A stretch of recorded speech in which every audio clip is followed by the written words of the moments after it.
Connecting community, creating impact. This is the Chamber Link. Well, good morning, everyone, and welcome back to the Chamber Link. I'm Abby Styf, the Director of Member Development at the Chamber, and I'm really excited to be your host of our first episode of 2026. And to kick off the new year, I'm really excited for this topic. We are going to be talking about one of the longest standing programs at the Chamber, Leadership FMWF. Leadership FMWF started in 1989. And has continued to be a staple in our community and our chamber programming. I think our community is very aware of this program with how long it's been around and the work that you all do within this program as well. And applications are going to be opening this spring. So we wanted to dive in a little bit more on what this program all entails. And to share more about it, I have our Director of Programs, Setareh Campion, joining us. And then we have our Leadership FMWF Committee Chair, Matt Bushard, and also our Recruitment and Awareness Committee member, Isaac Olson, to dive into all of this and to share more. Before we get any further, though, let's do some intros. Let's have each of you kind of share a little bit more about what you guys do outside of being so involved in the leadership program. And Matt, I'm gonna toss it over to you to start. Yes, thank you, Abby. As you said, my name is Matt Bushard. I am the current chair of the program. We're about halfway through the sessions this year through the program. So I work for Bell Bank Wealth Management in downtown Fargo. I've been with Bell for 14 years and wealth management for 11. I'm married to my beautiful wife, Brianne, and I have a 4-year-old Hudson and 2-year-old Addison at home that keep us busy. So chasing them around is what consumes a lot of our time. But with the Chamber program, I was a graduate of 2020. So with the world kind of shifting at that point in time, our program looked a little bit different, but been blessed and grateful to continue to be involved with the program ever since. So looking forward to today's conversation. Happy New Year to everyone. And yeah, we'll kick it back to you, Abby. Yeah. Isaac, how about you go ahead? Happy New Year, everyone. I am Isaac Olson. I am a tank estimator at True North Steel. I work at the corporate office on Main Avenue in Fargo. I'm from Fargo, born and raised on the north side of town. I live in West Fargo now with my wife and our 4 beautiful children, 2 of mine and 2 of hers, and our 2 dogs. So we have a very busy house as well with sports and dance and all sorts of activities.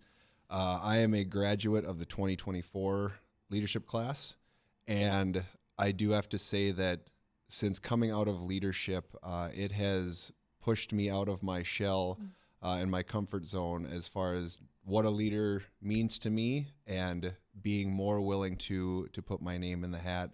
I have to give a shameless plug that because of leadership, I was encouraged to apply and run for the Fargo Youth Hockey Association Board of Directors, and have been serving as a board member since 2024. Wow. So I think I can truly say without leadership, I don't know if I would have done that, but it gave me the guidance and the encouragement to put my name out there if I want to initiate change and try and make things better, and definitely leave things better than I found it. Wow, that's incredible. That's super awesome. We'll have to dive into that a little bit more a little later on. And Setareh, if you just want to let everyone know what you do at the Chamber and leading this awesome program. Yeah. So like Abby said, I'm Setareh. I'm the Director of Programs at the Chamber. And primarily I oversee the leadership program with these hooligans over here. We have a good time. But I also oversee some of our other programs, making sure that we are in line with professional development trends across the region, across the nation. And I get to support all of the other departments. So Abby's stuff, workforce, all of the good things. So Yeah. It's a good time, and I really love what we're doing. Yeah, and Setareh and I sit next to each other in the Cube area, And we have a good time. Yeah. Let's just kind of start with an overview, Setareh, of the program for those that might not be familiar with it. What is Leadership FMWF, and what does the structure kind of look like? Yeah, definitely. Like Abby said, it's been around since 1989, but with things changing, sometimes it drops off, sometimes we get a ton of interest. So the Leadership FMWF program at its core is a professional development, leadership development program. But what sets us apart from other leadership development programs is that we have a really strong tie to the community. So we'll do business tours. We will bring in CEOs, different leaders throughout our community to talk about their leadership journey and that kind of stuff. But essentially, it's a 10-month program. Admitted applicants would be in one session a month for a full day. And so within those, we have broken down by themes, which I'm sure we'll talk about later. And we really just dive in. So we get a little bit of that leadership development on the personal level, but we really also lean into the professional development on the external level. Teaser, we do a big project called the Community Change Initiative, and I'm going to probably let those guys talk about theirs later. But that is one thing, too, that sets us apart is we learn how to be cohesive and work with people that we maybe don't know as well, kind of like Isaac said, putting ourselves out there to really make lasting change for the community. Yeah, absolutely. Yeah. And I know that only 40 people get selected to go through the program. But this is across a wide variety of industries. I mean, we have a great example of that here today. What value do you think it brings to the cohort, having that diverse kind of pool? Yeah, so yes, 40 people across all applicants. So within that, we only admit one person from each business. And so that's another piece too. So having this diverse applicant pool allows us to share different perspectives, experiences. You might have someone who works at a massive company like Bell Bank, but then you also might have someone who works at a small nonprofit like the YWCA. And so it is allowing people from across sections of our community to get in the same room, have big conversations, and learn from each other. One of the biggest outcomes that people share is how their network grows from this program, and that is simply by putting 40 individuals in a room who maybe wouldn't be in a room outside of this program. Yeah, absolutely. Yeah, and I kind of want to touch on that community change initiative that you shared about. But Matt, I would love to hear your perspective on that. Can you walk us through what the community change initiative is, or an example too of what your cohort did, or one that really stood out to you? Yeah, certainly.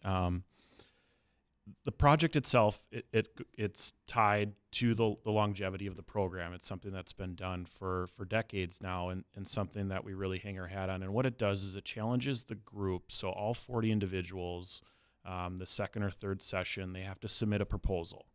And what that proposal is, it can be anything, but really focused on the community. Is there a need? Is there a gap of awareness that isn't being addressed? Giving people an opportunity for things that they care about, or things that they work or see, to submit the proposal, and then our committees narrow that down to 7. And then so the class is broken into 7 groups, ranging from 5, 6, 7 individuals, to then develop that idea.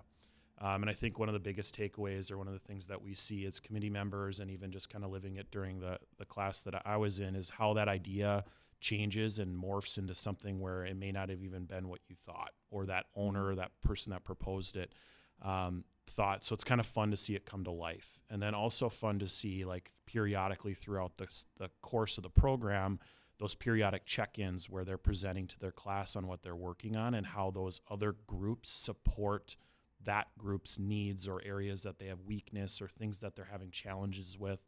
So that's just another way that you see that group come closer and really develop.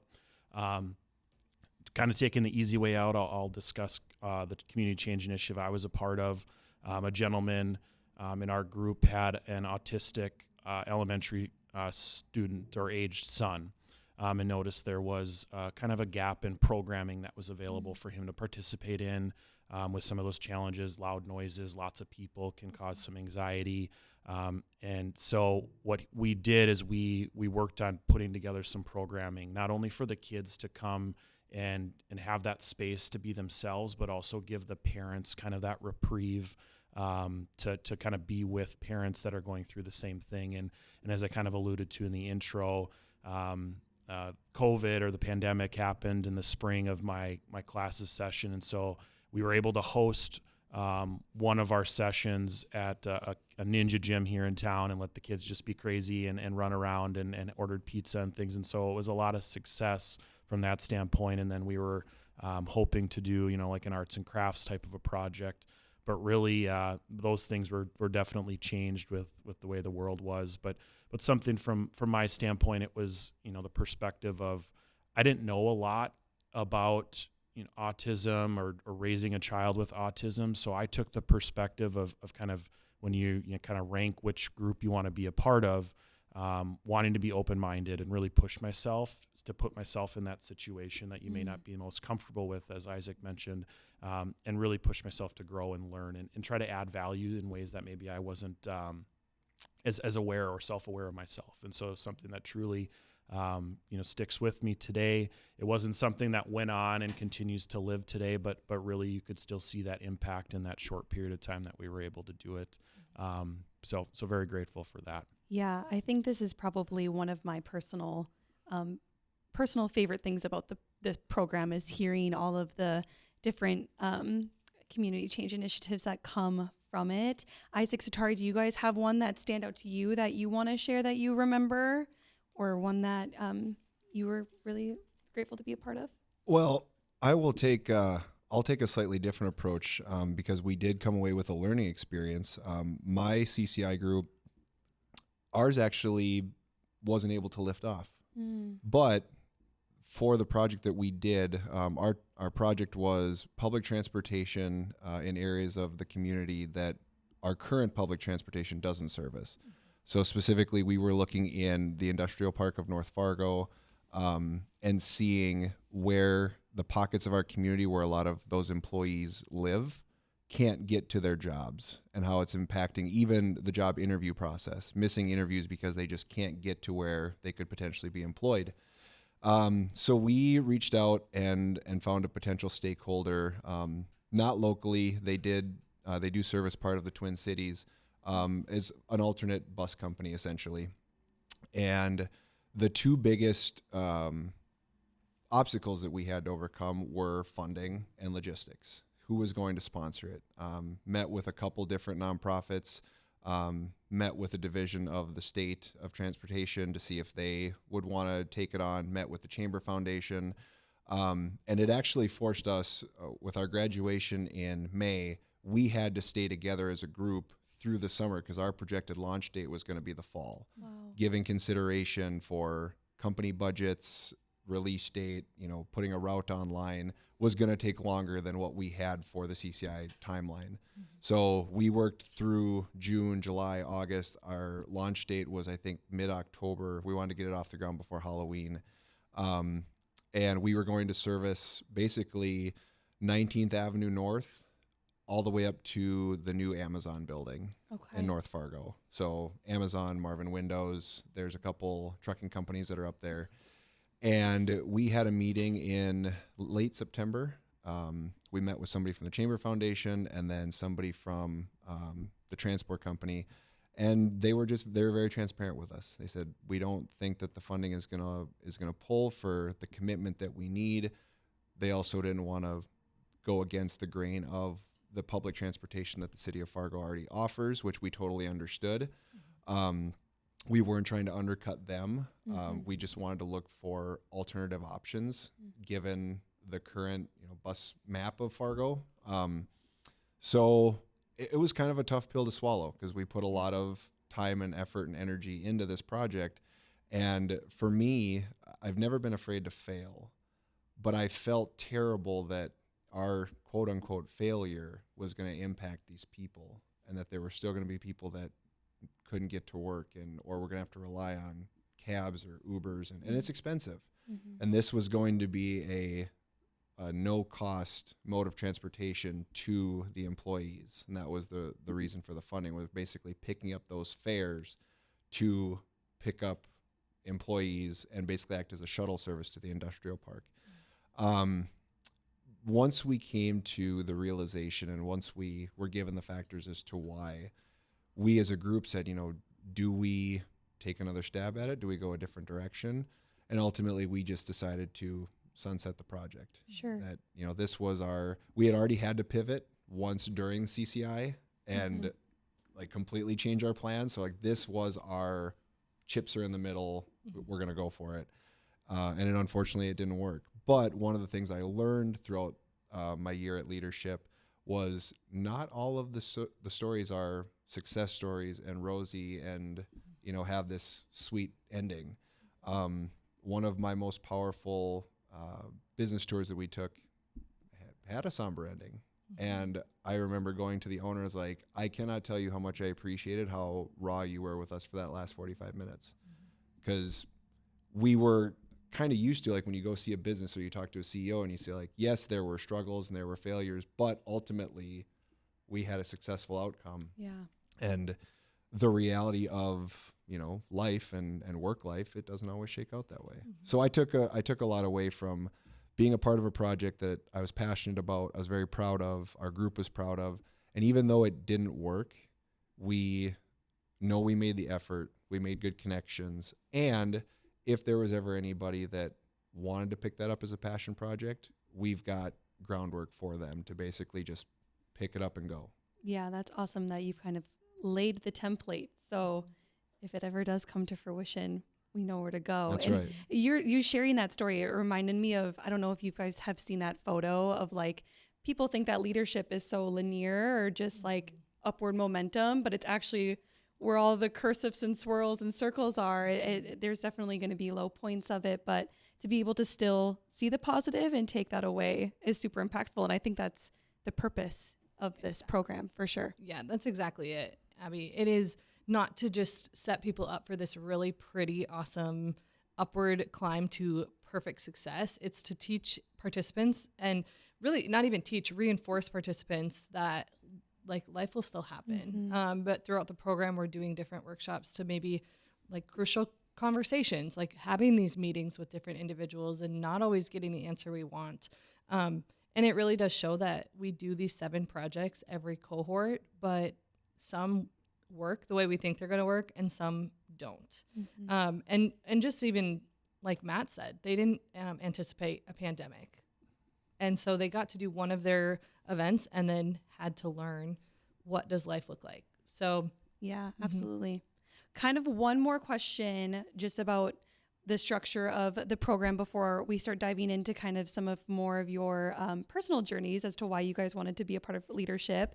I know the Community Change Initiative is just one small portion. Well, it's not small. It's actually very, very large. It's a huge project, but it's just one portion to Leadership. We host different sessions throughout the 10 months. And so, Isaac, do you have any favorite other sessions that you guys do, or what can future participants maybe expect when it comes to those monthly sessions? I have to say that 2 of my favorite sessions that we did in 2024 were 2 of probably the more difficult ones. Because I have to admit, when I started and we went to our mixer, I was like, I don't quite know what this program's going to be. It's like, all right, we got a banker, we got an attorney, we got nonprofits. What's this going to look like? But my first session, when we did our poverty simulation with the United Way of Cast Clay, it took about 10 minutes for it to sink in that people live like this in our community. And if you really wanted to maximize the experience, you had to put yourself in their shoes. Like, yes, we were using fake money and we had fake businesses, but the transactions felt very real.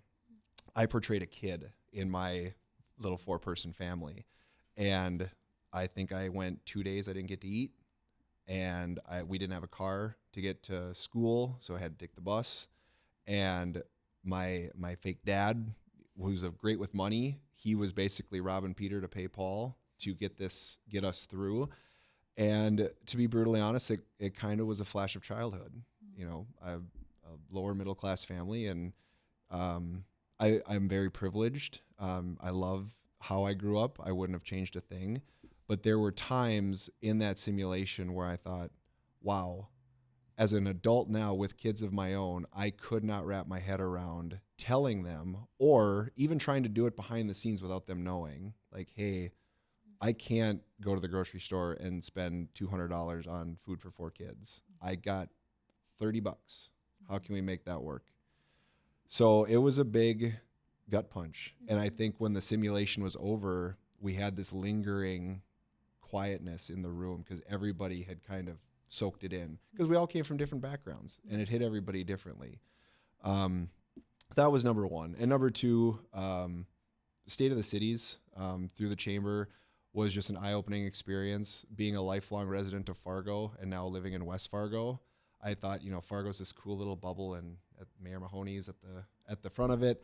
But hearing Mayor Dardis and Mayor Olson from Dilworth, different perspectives and how these neighboring communities partner together was super cool. And then we had the opportunity to have a one-on-one with them. So here's your mayors, whatever you got, throw it at them. And I really don't feel like we got any canned responses. They genuinely answered the questions. I was in transition, so I was more focused on Mayor Dardis. Like, yeah, tell me what you got for the city of West Fargo, because I'm going to live there soon. I just thought it was really cool. I had never been to a State of the Cities before. So seeing other Chamber members and leadership alumni that I went to high school with, but I had no idea they were alumni of the program. Mm-hmm. So the first time I was like, hey, I didn't know you did this. Like, yeah, I'm from 2021 or 2018. Mm-hmm. It was a really cool experience to see how expansive this program is. Absolutely. And shameless plug, State of the Cities is Thursday. So still time to register if you haven't yet. But Matt, I kind of want to also ask you, do you have any, outside of the Community Change Initiative, do you have any of the favorite monthly sessions or anything that sticks out to you throughout the course? Well, I think being the chair this year and vice chair last year, I have to say all of them. Knowing the work that goes in. Yeah, we told him he had to say that. Our session planning committee works really hard to get the programming put together. And so I think each session is intentionally different. As Setareh mentioned, it has different themes every month. We try to get different speakers, different workshops, exposure to different types of businesses. So I think, again, generally speaking, when our participants show up, they have an open mind and they really kind of attack the day, so to speak, where they're there, they're intentional, they work hard. And so it's really hard for me to pinpoint a specific one. I do think the poverty simulation truly does have an impact. It's one of those things where you kind of see that involvement in the class. And then the last one that I'll say is the ropes course. I think the second session where you get people up in trees and swinging and hanging around. You have some that are fearless of heights and some that are fearful, but to see that class grow and develop together where they grow that trust, the bus ride there to the bus ride home and just how everybody's connected is just really fun to see. So yeah, we have to go to a break here shortly, but I want to ask you both, as the chair and now a committee member, when you started leadership, did you guys ever think that you would now be so involved in the programming? You want to go first? Not even close. No. Yeah. No. It was one of those things where when the opportunity presented itself, it was talking to my wife Brianne and saying, this is something I'm passionate about. Our children are young enough. Watch Isaac with 4 older children that are more involved in things in the community. It's like, this is my chance to give back. And so definitely kind of, again, in the spirit of attacking, that was one of the things where I wanted to do is be involved as long as I could. So yeah. I can't believe I forgot the ropes course. That's one day. I think, I can't recall what session, but it was before the new year. I knew that I was in this for the long haul. Every day after session, you're mentally drained. And I remember I would go home, I'd talk to my wife and just download everything. And she was an absolute rock star throughout all of this. And I said, I want to do this after I'm done because it's already impacting. And she said, go for it. So as soon as we graduated, I think it was Setareh's like, what do I got to do? Mm-hmm. And she said, here are the committees, fill out your interest form. And I'm like, I'm going to do this until you tell me I can't. I love it. I love it so much. But yeah, we're going to head to a break here really quickly. And then when we come back, we'll hear a little bit more behind your personal journeys and why you guys wanted to be a part of the program. Well, welcome back. I'm so excited to be here today on the Chamber Link, and we're talking about our Leadership FMWF program because applications open up here this spring, April 6th. Yay.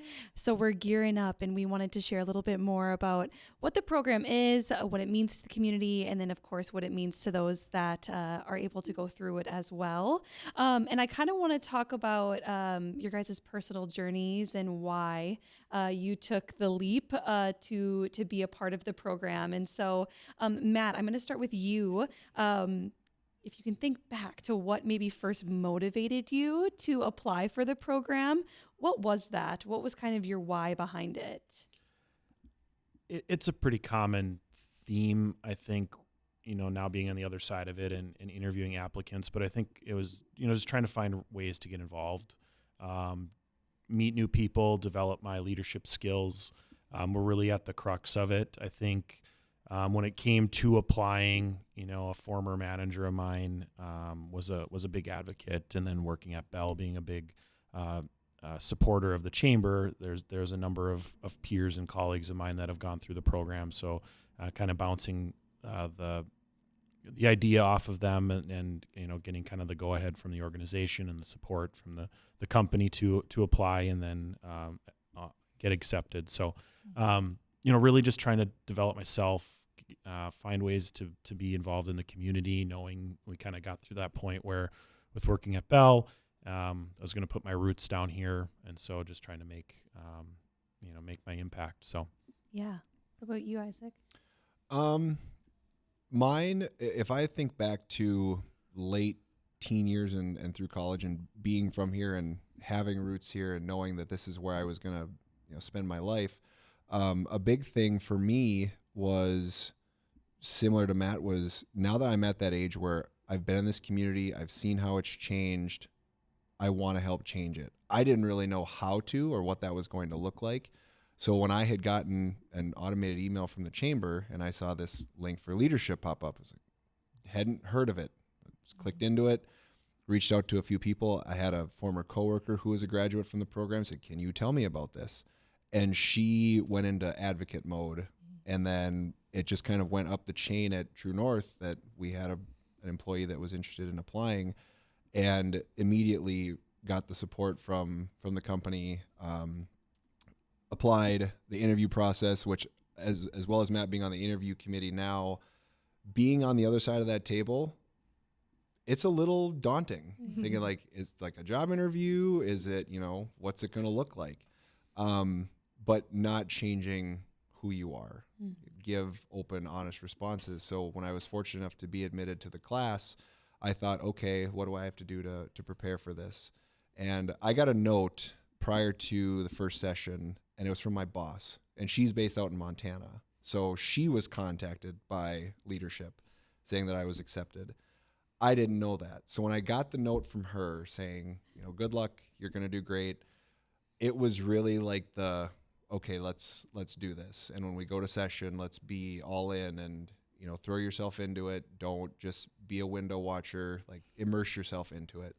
And that was something that I tried to carry month to month, and ultimately now as an alumni and committee member, working behind Setareh and Matt and Rox, our vice chair, like these are people like ride or dies. Like they are reasons why I'm sitting here, because they were so solid in my class and left that lasting impression, where if I can be a small fraction of that to future classes and really advance this program, then I feel like I've done my job.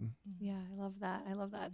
I know you three have all had the privilege of being a part of the interviewing process and interviewing those applicants.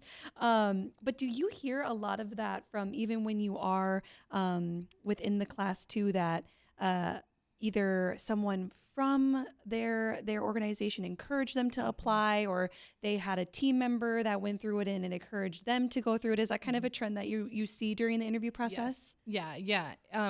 Referrals, we call it. We see more people come from, this person went through the program and told me to go through the program, et cetera, apply for the program, versus, I saw it in a newsletter. I mean, you saw it in the email, but that's like pretty unique. truly. And this is not just our program. We're, like you said, the poverty simulation, we're heavily connected with the United Way. That's how their program is filled as well. And so, shameless plug, we do have the Recruitment and Awareness Committee. And one of the things that we are doing and trying to do more is come into businesses to talk about our program, and help employers and business owners and teams, et cetera, hear more about the program. Because the people who know, but the people who don't are really missing out. So we want to be more accessible to those folks. Yeah, absolutely. And I kind of want to touch on, I know we touched on it a little bit in the beginning, but I just want to hear a little bit more. Isaac, I'll start with you. How has your view on leadership changed now that you've gone through the program? Maybe even we can touch on both at work, but outside of work too, even in your own home. Yeah. One of the biggest things that I've attributed to it, and it sounds contradictory, but failure. Learning how to pick yourself up and knowing that a leader, the generic term of a leader, somebody that's kind of out in front and out in the open and they're leading the charge. Not always the case for everybody. Being a leader is a snowflake. It can be different things to different people in different circumstances. Professionally, it was very important for me to know that I stand behind the company that employs me. I want to be an ambassador for them, not just in the company, but outside of the company. As a representative of True North Steel, that's something I'm very proud of. And I carry that with me wherever I go, work or unrelated to work. And I've let, my boss know and my team know that, I want to be here for as long as you'll have me. And if there's opportunities to advance or lend my voice or opinion, like, I am here for you. I'm not going to force it on you, but they've allowed me so much flexibility to just be me. And for a person that had no experience in the steel industry and they hired me on name and work ethic, I don't take that for granted. So the fact that they supported me going through this program means the world to me, and I want them to get that return on their investment in me as an employee. Outside of work, I could go back 7-8 years of just how life happens and the different turns that you take. And, everybody's got their low point in life. Everybody's got a high point in life. And for me, being at a point where at a time, single dad, 2 boys, trying to figure out, all right, new life, let's figure out how we're going to make this work. Living back with mom and dad for a period of time is like, this is not how I thought a 33-year-old was going to be. But coming out of that, finding a person that has helped shape my life incredibly and support me doing things like being a part of leadership and giving back to these new classes and to the community, running for board positions, being a coach, an official, a dad, all of those things help make up who I am. So with the help of the leadership program, it has just fueled me to not necessarily do more, like I'm going to do all these different things. I wear enough hats, but the things that I'm in, give them everything that I have. Anything less than my best is not good enough for them. Yeah. So it's forced me to demand more of myself, not perfection, just give my maximum effort and know that when I leave the hockey rink, the baseball field, work, home, that I am truly doing my best. Yeah. Yeah. Matt, what about you? How has your view changed? I'm going to spin that a little bit and not necessarily say changed, but like further developed. I've always been kind of a podcast junkie, and I listen to a lot of like leadership development types of podcasts and read books about it. And so I think there's a lot of like consistency in it, but really kind of 2 words that come to mind for me are perspective, but then also empathy. So kind of piggybacking off of what Isaac had just said is knowing that, I don't have any direct reports. I don't manage a team, so to speak, but within work, I feel like I'm definitely looked at as a leader and somebody who can kind of, problem solve, critically think. but when people come to you and are looking for your guidance and having that perspective of, it never seems to be at the right time, or you've got other things that irons in the fire, but having that perspective of that they're coming to you with this challenge, there's that trust, there's that responsibility that you take as a leader to help work through that. But then at the same time, kind of in that empathetic kind of vein, just not getting worked up. We all know that there's our work that we need to do, but as part of being a leader, that you need to kind of set that stuff aside to work through kind of whatever challenge or conflict there might be too. And at the end of the day, you're working with people. Everybody has emotions, and it's just being respectful and being treating people the way they should be treated. So again, kind of more developed. We knew these things, but that's definitely what comes to mind. Yeah, awesome. Setareh, I actually am going to ask you the same question. Since coming to the Chamber and leading this program for almost 4 years now, right? Yeah, I think so. Almost 4 years. That's crazy. Time flies. How has your leadership view of leadership further developed now that you're leading this kind of programming? Yeah, when I first got the position, I definitely had that imposter syndrome of like, who am I to be leading something like this? But in the same way that both of them have shared, it's less about being that ultimate person who doesn't have anything left to learn and more about being a continued learner. And so I'm constantly looking at trends. I'm constantly looking at what do businesses need and what are they trying to develop in their employees. And for me, it's just owning that I don't know everything. And it's been really fun to every year, I get to go through the program every year. And so I get to sit in the room with the cohort and grow myself. And that has been like the biggest privilege that I could have ever asked for. And one that I didn't necessarily anticipate when I first got the job. And so I hope that answered your question. Yeah. No, I love that. The program says that everyone has the opportunity to lead no matter where they sit. Setareh, I'll start with you. What do you think that means to you, and why do we, put that on a lot of what this program means? Yeah, we have kind of coined that in the last couple of years is like a leader can lead from any seat. And so this program really does offer something for everyone, whether you're new in your profession and you're starting in your career and your boss taps you and said, I see potential in you, or you're a CEO and you've been leading your business for decades. We offer something that anybody can hear and grow and learn from. And so if I was not in my job and I saw that, what I would want someone to see is this program is for you. Nobody should be counting themselves out. This program is for the single dad. This program is for the person who's been running their business for 18 years, or this person is for the graduate from last year who is on fire and they're ready to keep going. This program is for you. I love that. Yeah, and I kind of want to get your guys' perspectives of that too, just now being alumni. I'm sure that there are other team members or other people in the community that may have come to you and asked you, am I qualified to be a part of this program? Can I really apply for this? What are your responses? What do you think that quote means to you? Isaac, I can start with you. Well, I think off the bat, just don't be afraid to throw your name out there. What's the worst that can happen? If you don't get in the class, that doesn't mean you can't apply next year. I think that's the very first thing. Once the cohort is determined, those people that may have just missed the cut or didn't get in, it's like, hey, put your name in the hat again next year. Or if they want to know, what can I work on for next year, we'll tell them.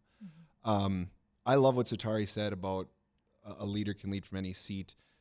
When you put 40 people in a room together from all different backgrounds and all different industries, there's going to be something that a person knows that you may have never heard of before.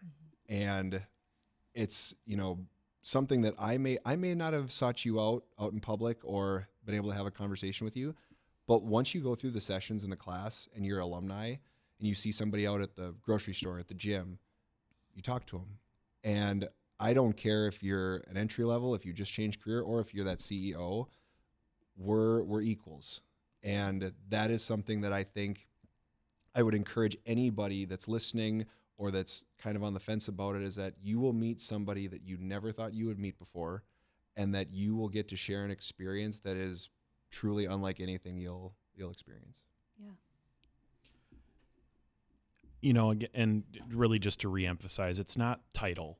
It's not, what your business card says or your email signature says, because you truly, we a lot of us identify ourselves by the places we work, but really the people we are outside of work is also where we take up leadership roles. So, as Isaac mentioned, being the single dad and being, the person that has the 2 boys to look out for, or, whether it's volunteering with other organizations, or, I'm even just pick on, our 4-year-old at daycare, being a good leader as far as, following the rules and picking up after yourselves. And there may be a little bit of incentive there, but at the same time, it isn't, it doesn't discriminate against age or titles or anything. It really is, where you find that opportunity to step up, make a difference, and help people around you.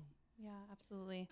Can I add one more thing too? Yeah. And absolutely. I really, I want to emphasize too, for anyone who's thinking about applying and who gets through to that interview, we're looking for people who want to grow, right? Because you might have that title of CEO and you maybe could share a lot of your leadership experience.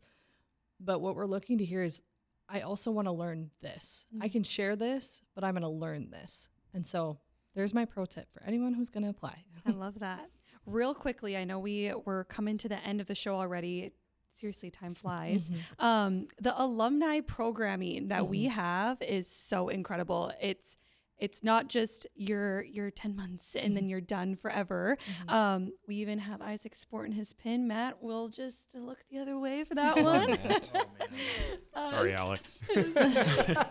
Setareh, can you touch on the programming that we have for our alumni with this group? I'd love to. Yeah, we do little bit more than quarterly, but we have offerings of socials. We do professional development lunches. We have different networking opportunities. And so for anyone who's listening, who's maybe an alumni of the program, and you're like, I didn't know any of this was happening, I'd encourage you to reach out and I can get you on our newsletter list. That's the best way to first get plugged in. But our network is huge. Isaac has said it, I think 3 or 4 times in this conversation. Oh, I went to this event and I met an alumni who I didn't know was in the program. And so if you loved your experience and you want to wear that loud and proud, please reach out, because we have opportunities for you to get involved. And that's not just committee work. If you don't have time for a committee, that's okay. But if you're wanting to come to a once a month or once every 4 months opportunity, we want to get you involved. Yeah, absolutely. And alumni, or you guys are alumnus of the program, it means a lot. I see everyone at the events wearing their pins, and it's really fun to see. And so if you have been a part of the program and you don't have your pin, let us know too. Yeah, I'll get you a pin. Get you pinned. Get your pin. Well, awesome. Well, we are coming to the end of the show here. Really quickly, one last mention. Applications open on April 6th. So make sure you sign up. Ask an alumni about their experience. There's so many ways to get involved outside of it as well. So thank you all for tuning in today and joining us. We'll be back here soon with another episode.